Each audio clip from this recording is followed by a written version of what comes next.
আসসালামু আলাইকুম। আমার নাম মোহাম্মদ মোমাসসিরুল ইসলাম রাবিত এবং আমার সাথে আছে মোসাব্বিরুল ইসলাম রনক। আজকের প্রথম প্রশ্ন সেটা হচ্ছে রসুল সাল্লাহ সাল্লাম তিনি কি গায়েব জানতেন?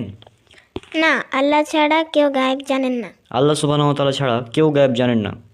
আল্লাহ বলেছেন পবিত্র কোরআনে, উল্লেখ করা হয়েছে সূরা নামল সূরা নম্বর 27 আয়াত নম্বর 65।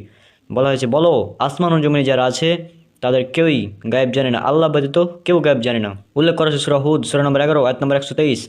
উল্লেখ করা আছে সূরা হুদ সূরা নম্বর 11 আয়াত নম্বর 31। উল্লেখ করা আছে সূরা আরাব সূরা নম্বর 7 আয়াত নম্বর 188। এছাড়াও উল্লেখ করা আছে সূরা আনাম সূরা নম্বর 6 আয়াত নম্বর 59।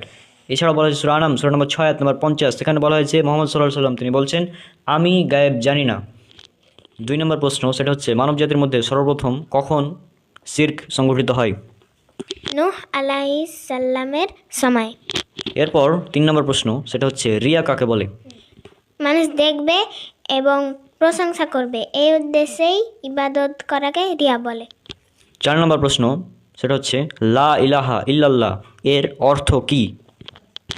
আল্লাহ ছাড়া কোনো সত্য মাবুদ নেই। এরপর সর্বশেষ প্রশ্ন আজকের সেটা হচ্ছে জাদু করা এবং জাদু শেখা এর বিধান কি? জাদুর সবই হারাম। জাদু শেখা এবং শেখানো দুটোই হারাম এবং কুফর। জাদুর সবকিছু হারাম এবং কুফর আল্লাহ বলেছেন পবিত্র কোরআনে, এটা উল্লেখ করা হয়েছে সূরা বাকারা সূরা নম্বর 2 আয়াত নম্বর 102। এখানে বলা হয়েছে সুলাইমান কুফরি করেনি, বরং তারাই কুফরি করেছিল।